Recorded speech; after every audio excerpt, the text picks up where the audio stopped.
Bonjour, comment ça va? Bienvenue à Mastef TV, votre TV inspirante. Écoutez, aujourd'hui, on parle d'un sujet qui me tient particulièrement à cœur avec une personne qui va avoir beaucoup de choses à nous raconter sur l'épuisement professionnel. Alors, je vous la présente d'entrée de jeu.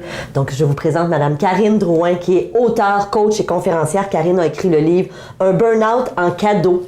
Karine, merci d'être là. Un plaisir, Stéphanie. Écoute, le titre déjà m'interpelle. Alors, tu as vécu un burn-out. Effectivement. Et aujourd'hui, tu es capable de dire que ça a été un cadeau. Mais évidemment, je pense que lorsque c'est arrivé, c'était pas nécessairement évident. J'ai envie, Karine, que tu nous parles un peu de comment ça s'est manifesté. Parce qu'il y a peut-être des gens en ce moment qui nous écoutent, qui sont au bout du rouleau. Il y a peut-être des gens qui se disent « Oh non, moi, ça pourra jamais m'arriver, je suis à l'abri de ça. » Toi, tu viens nous livrer un message un peu contraire. Effectivement, faut pas se croire à l'abri parce que, juste pour informer un peu les gens, moi j'avais vraiment les études en psychologie à l'université, j'ai aidé les gens aussi, je travaillais dans le milieu dans un centre de santé, donc je leur prenais la main et je les accompagnais en fait dans leur burn-out. Donc peut-être que je pensais que j'étais un peu à l'abri et effectivement, moi je me suis rendu compte que ça m'est arrivé aussi, donc je l'ai vécu.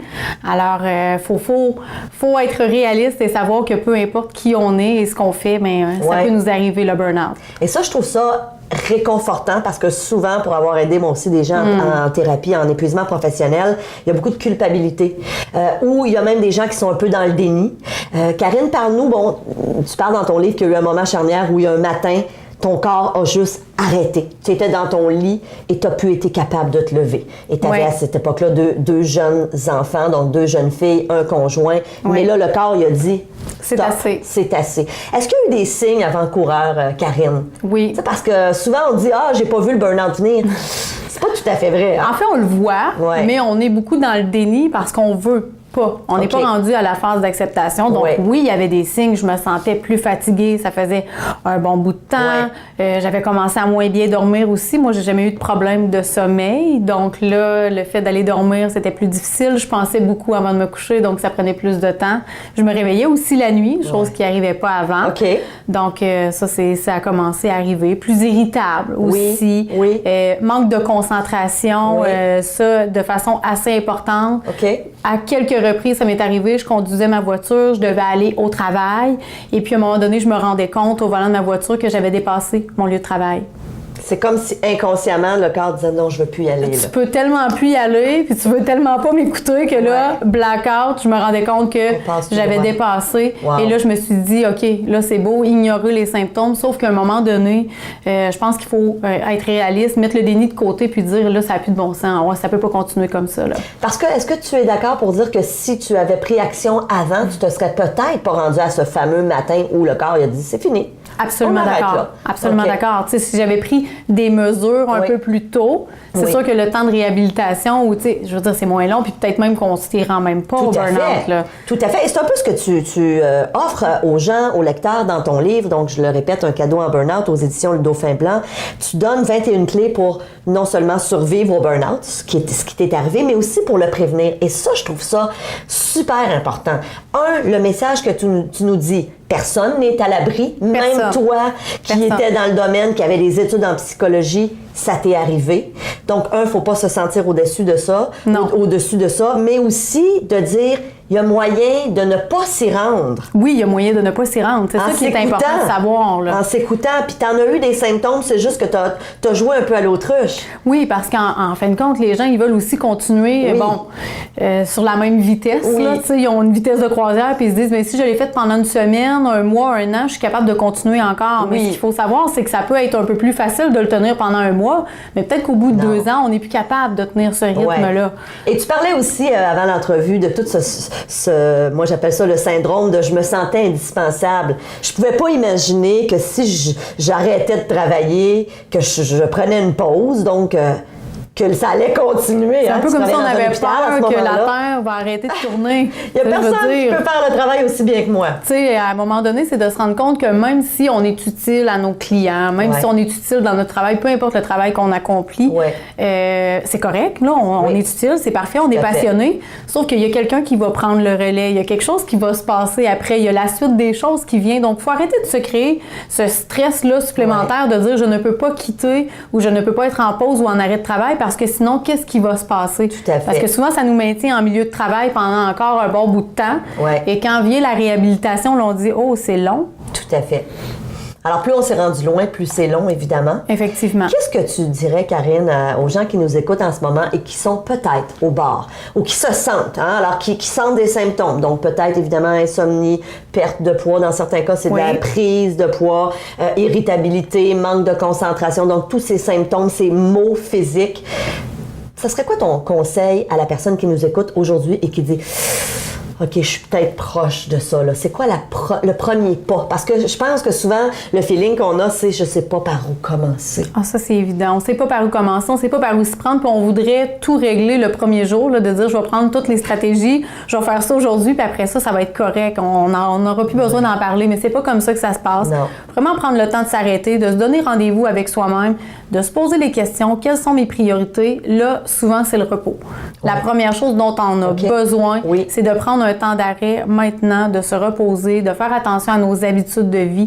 Donc, vraiment de commencer par la base, en fin de compte. Fait que quand tu dis revoir nos priorités, t'en parles dans le livre, il y a un chapitre entier là-dessus, je trouve ça hyper important. Comme tu dis, si tu sens que tu es en train de tomber malade, il faut se reposer. Oui, il faut aller voir aussi, on parlait avant l'entrevue, aller voir un professionnel de la santé. Aller chercher de l'aide. Aller chercher de l'aide, parce que souvent, on a aussi ce sentiment qu'on se sent submergé par les émotions, par tout ce que ça peut amener, mais c'est important. C'est hyper important. En fin de compte, moi, je suis allée rencontrer mon médecin. C'est à ce moment-là que mon médecin me dit, bien écoute, tous les symptômes, je le savais, mais tous les symptômes sont là. Oui. On dirait que c'est plus vrai quand le médecin C'est plus vrai quand le médecin te le confirme, et là, dit, tu dois arrêter de travailler. Donc, à un moment donné, là, les choses s'enchaînent. Mais si la personne reste chez elle sans obtenir d'aide, sans tout ça, bien, à un moment donné, on continue notre route encore. Tout à fait. Et on en paye le prix. Oui.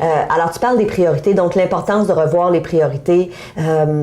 Tu es maman, tu es en couple, tu es maintenant à ton compte aujourd'hui, donc comme conférencière, coach, tu as écrit ton livre.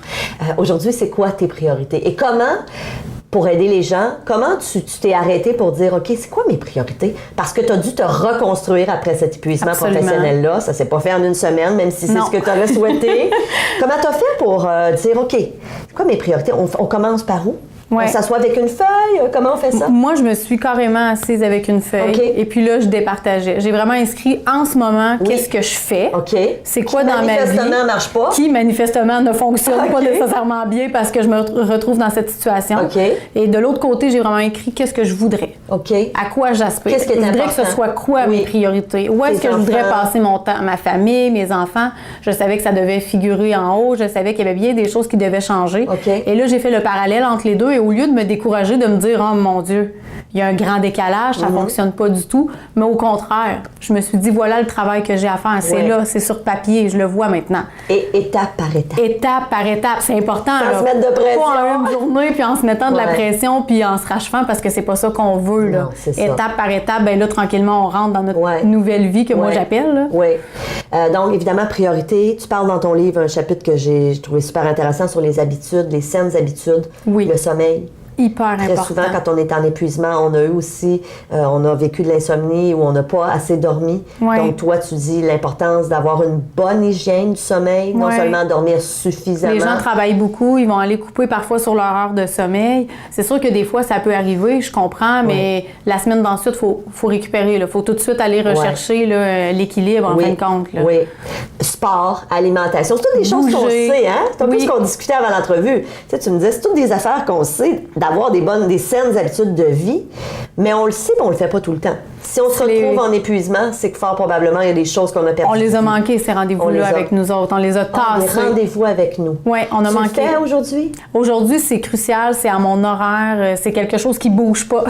C'est là, c'est absolument certain que je manque pas ces rendez-vous-là parce que je le sais qu'à les avoir trop manqués, je sais où ça m'a mené. Donc, on apprend aussi, on développe une certaine sagesse au travers de ça. Puis, on n'a pas envie. Tu te mets des plages horaires qui sont pour Karine. Qui sont vraiment définies dans ma journée. À moi de moi. À moi de de moi. Okay. C'est vraiment un cadeau, en fait, qu'on se fait parce que on est une meilleure mère quand on prend le temps de faire ça. On est une meilleure épouse, on est une meilleure femme entrepreneur, on est meilleure sur tous les plans, mais sans avoir à déployer plus d'efforts, en fin de compte. On a juste pris soin de nous, puis ça nous paye dans toutes les sphères de notre vie. Tout à fait. C'est fantastique. Quel beau message. Et écoute, Karine, ton livre, Un cadeau en burn-out, je pense que ça va outiller énormément de personnes parce qu'évidemment, là, on a parlé des priorités, des habitudes, mais il y a 21 clés qui sont vraiment, vraiment intéressantes. Tu parles de l'importance de publiciser ses jours heureux, la liberté émotionnelle, être soi-même malgré tout, rechercher et créer l'effet d'entraînement, faire du ménage dans sa tête. Je pense que c'est super important. Donc, tu nous amènes sur des pistes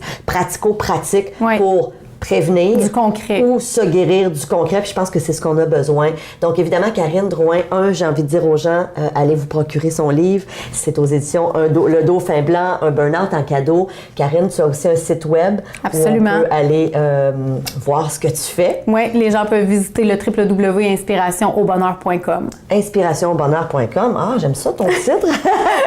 Et pour vous, si vous nous écoutez en ce moment et vous vous êtes senti interpellé, vous vous dites, ouais, peut-être que je suis pas loin, peut-être que je me sens au bout du rouleau. Ou même, si vous vous dites, ah non, moi, je suis à l'abri de ça, je vous invite à écouter l'entrevue intégrale qu'on a réalisée ensemble, où on va beaucoup plus loin, évidemment, dans toutes les clés, dans tous les outils. Donc, si vous êtes membre premium à Mastef TV, vous pouvez aller voir immédiatement l'entrevue avec Karine, où on va beaucoup plus loin dans les stratégies. Si vous n'êtes pas encore membre de Mastef TV, membre premium, allez prendre l'information. Vous allez voir, il y a plein d'avantages aussi. Vous allez pouvoir voir plein d'entrevues exclusives. On va même pouvoir se rencontrer en personne une fois dans l'année. Bref, je vous laisse découvrir tout ce qu'on vous offre avec cet abonnement. Je vous dis merci du fond du cœur. Ma belle Karine, merci. Merci, t'es une fille inspirante. Du gros bonheur. Et écoute, on refait ça. On se refait un rendez-vous comme ça. Certainement, je suis partante. Alors, je vous embrasse. Merci d'être là. Merci de votre confiance. Si vous avez aimé cette capsule, partagez-la. Si vous connaissez des gens autour de vous qui, peut-être, vous les sentez justement près de l'épuisement professionnel, gênez-vous pas, partagez sur les réseaux sociaux, par courriel à vos amis. Alors, je vous embrasse. Bonne journée. Et on se voit dans la prochaine entrevue. Salut!